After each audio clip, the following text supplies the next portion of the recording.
back, everyone. Doing another beer review. Eric, Jose, here in Baldwin Park.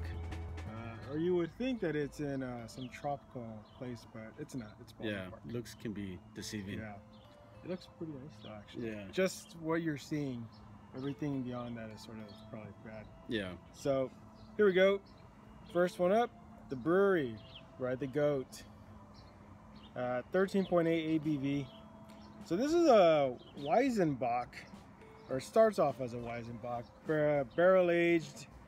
It's got supposed to have vanilla, coconut flavors, all that good stuff. 13.8. 13.8, which is, I guess, the most important thing, right? Yeah. This is a preservation only, or society member only. You can't buy this one. You can buy some other ones, but yeah, I think something similar, but not exactly this one. So let's pop it open. Yeah. You know, it's special when it has this wrap right here. Yeah. Even has like the brewery on there. There you go. Let's see, you can see that. It's like a super dark red when the light hits it. It looks brown. It looks like a brown ale kind of, or like a strong ale. Sit it down somewhere. Ooh, it has. Look at that. It doesn't look like that in person. I guess it's just the way the sun hits it, but it's very muddy brown. Yeah. It smells really good though. It's very aromatic. Yeah, I'm getting like thick sweetness, like maple syrup, molasses. Yeah. Smells like sticky monkey. Very barrel agey. Yes, very barrel aged. All right, here we go. Cheers. Cheers. Oh, that is interesting. Whoa, that I didn't expect any of that. It's you get the sweetness, but you can tell that it's not like an imperial style. You can tell it's just very it's very interesting. I can't put my finger on it. It's like lightly tart. Kind of tangy a bit. A little breathy up front. The barrel age is a little more subdued than I thought it was going to be, and it kind of comes towards the end, which is kind of nice, as opposed to sort of being throughout the entire beer. It just makes it a little more complex. Very very boozy. Not a big Weisenbock person. I'm not a Bock person in general. Yeah, me neither. Any kind of box, but this is good. I like this. Yeah, this was surprisingly good. I was expecting, I don't know, for me Weisenbocks tend to be on the lighter side, like not really full bodied, but at least the ones I've tried. But this one is really good. It's really different. Maybe that's why I like it, because it doesn't taste quite like a Weisenbock. I want to say this bottle might be around $20. Probably. It comes with the preservation price, obviously. So I want to say it's around 20, give or take, if you could buy it. You can't buy it, but if you could, it'd probably be around that price. Yeah, you know what? I like it a lot though. I'm gonna give it a rating. Okay. Is that what we say? Yeah, I guess so. We're ready. I'm gonna rate it. Yes. That's what we say. This is a solid 10. I like the fact that it's very exclusive. I like that. You can taste the exclusivity. Yeah, but it's very interesting, and I like that. I like the fact that it's not your typical imperial stout or whatever. It's interesting, like those barrel aged quads or stuff like that. It's just, and it's not a one trick pony. It's sweet. It's kind of tart. It kind of hits every note. Medium bodied, and then it's like sweet again. Then it's heavy. I mean, it's like it has that heat towards the end. Sure. I taste something new every time I try it, and it just it's very complex, but I like it a lot. I've never had a beer like this before. Yeah, for sure. The only reason why I'm hesitant to give it a 10 is that because I think to myself, would I buy this again and again and again, you know? And probably not. I think I would buy this every now and then or whatever, you know, but I don't know if I would keep buying this, you know, like a 6-pack of this or something, like, or even a 4-pack. I don't know if I would do that, you know? So that's sort of why I'm like, I'm not 100% giving it a 10, because if it's something that I'm sort of iffy about purchasing again or constantly, to me, then it can't be that good. Yeah. You know? So it is a 9 for sure. I guess I'm saying it's a 9. I guess I'm saying it's, yeah, a 9 feels about right. So it's delicious. It hits everything. It's really good, but it's just not something that I see myself, you know, constantly drinking. Right. So, but it's super good. If anyone can get their hands on this, definitely do so. Really good. You want to get in the shot? What are you getting? So, got a surprise. Okay. All right. I was wondering if you would like to be my best man at my wedding. Sure. Yeah. Yeah? Yeah. I'm your best man. Nice. Couldn't pick this? Yes. So this is your best man gift. Oh man. Hey. There you go. Condor. Oh, you got it in Scran. Dad did it. That's cool. The day we're getting married. Oh, I was gonna say like why am I seeing those numbers weird? Oh. Do you have something like that? I have a machete, but I don't have one like this one made in El Salvador, which is nice. That's way too big. Try it right here. I already did. Oh yeah, that cut in pretty deep. Nice. Cool. Found my best man. Thank you. You like it? Yeah, it's cool. I like it a lot. Right. Back to business.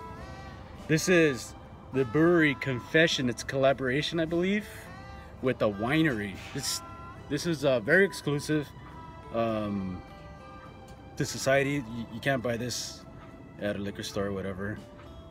I was only able to get the one, not because of financial reasons. They only gave me the opportunity to buy one. So it's a Fess Parker Winery and Vineyard. The brewery says it's beer / wine. So I'm very interested. Usually with their sours, that's what it tastes like to me anyway. Beer / wine. It is sparkling. Yeah. Looks like sparkling wine. And it's 9.7. That's what I like. Usually these sours, Tends to be a little lower, right? well, they're very expensive, like 20, 30 bucks. This is 20 bucks, by the way. But they're super low in ABV. You know, half the reason I buy, you know, these expensive bottles is for the ABV. You know, I want something to kick my ass a bit. Yeah. But when it's like 3.5, I'm like, fuck that. I could chug half. I could chug the whole shit.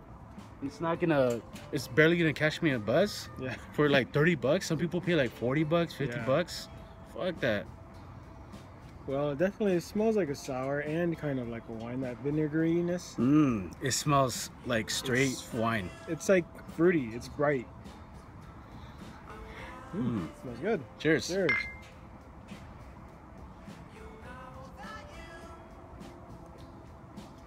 Yeah. Oh, That's kind of, yeah. I could see how that's kind of a sour at the same time, also a bit of wine. It is reminiscent of it. It's definitely lemony for sure. You get a lot of that Very citrus. tart. Yeah. especially if you swish it around. Very tart. You know, I don't know. I mean, I'm not saying that I don't like sours, but they almost taste. They all taste very similar. I can't. Maybe my palate's still not ready, but I can't pick up too many differences from any of the other sours that we've had. They all pretty taste similar, but you know, I said the same thing when I started getting into IPAs and stuff. Yeah. So I don't know. It is definitely more on the. This is really light. This is almost Extremely. like man, what is that wine? Not a Chardonnay, but it's almost like a Riesling or something like that. You know, it's just really like Very dry. dry. And then it's kind of weird because you get a lot of that yeasty, those Yes. beer notes, you know, Yeah. as well. Yeasty. That's a good one. And but it's really good though. I mean, it's interesting. I think if you're a wine, you know, if you like wine a lot, you could definitely try this. This would be cool. This is not special effects right here. Look at that. Oh. This is Oh just yeah. pure. That's kind of weird. It's cool. Anyway, Mhm. I'm gonna give it a 7. What's saving it is the fact that I like the exclusivity, right? Mhm. It's $20. It's not that bad. I like the ABV. Yeah. It's really good. I can feel a little heat, not too much, but I can feel like maybe, I don't know. Anyway, but they all taste the same to me. You know, Brett ales, you know, might as well be a sour, lambics. They're all the same shit to me. And I just feel like if that makes me, I feel like it's the typical next step to barrel aged imperial stouts. Because I like fancy shit, but I can never say that I'm gonna be like a sour head or like, oh, you know, I'm gonna pay $50 for this Sour. That's yeah, only like, about oh, this 4%. tastes like this certain yeast, because they're big on yeast. Yeah. So it's like, this is, oh, you could definitely tell that it's this yeast or that yeast, or it's all the same shit. It's fucking super sour. You know, if that means I'm not a true craft beer enthusiast, this is borderline wine. Yeah. You know, I hate wine. I'm never gonna be a person, I don't care how old I am, I'm gonna be pounding back the barrel aged imperial stouts, the double, triple IPAs. I'm that kind of person. This is like telling me, oh, this is telling me to buy like a wine. I don't like wine. It's not my thing. I don't care, you know, if it's barrel aged, because sometimes the barrel aged doesn't even bring out It shit. doesn't really bring out a lot of stuff. And then it's like super expensive.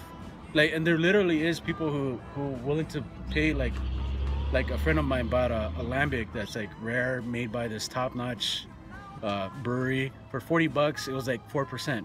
I'm not buying that. That's fucking at least make it 20% or whatever. But I'm not buying 4% fucking $40. You know, fuck that. I don't care how exclusive it is. I like, you know, like, put it this way. When I drink wine, Sorry. it's all right. When I drink wine, I'm gonna drink wine, you know. And for me, mixing wine with something else, it's not necessarily a bad idea, but this doesn't make me want to drink. I don't feel like I'm drinking wine or beer kind of with this, you know. I am like a blend sort of, you know, which I get, you know, they're experimenting on that stuff, but I don't know. For me, it's kind of like I'd rather just drink a sour, or I'd rather just drink wine. For some reason, I don't dig the whole wine beer, you know, combination as much as I do with beer and liquor, like how, you know, whiskeys and barrels and things like, or stouts or whatever, things like that, you know. I just don't dig this combination as much, you know. I'd rather just drink a straight a wild, you know, American wild ale or something like that, you know, which is kind of sourish. It's almost the same thing too. Yeah, which is kind of the same, but I kind of prefer that than a sours. There's only been a handful of sours that I actually really did like, but yeah, for me, this is about a 7. It still tastes good. It is what it is. Like it is sort of truth in advertising. This is pretty much half wine, half beer. You get a good combination of both, and you know, if you're not into wine, definitely don't get those. Don't get the ones that say Syrah grapes in them and all that stuff, because it's gonna taste more like wine. Yeah, the trend is going to making a beer not what it is, make it exclusive and make it super high in price. Like, hey, we got a beer, it's 20% alcohol, we did all this fancy shit to make it look and taste like water, and it's $60 a bottle. It tastes like water, looks like water, but it's beer, but we did all this fancy shit to make it look like this.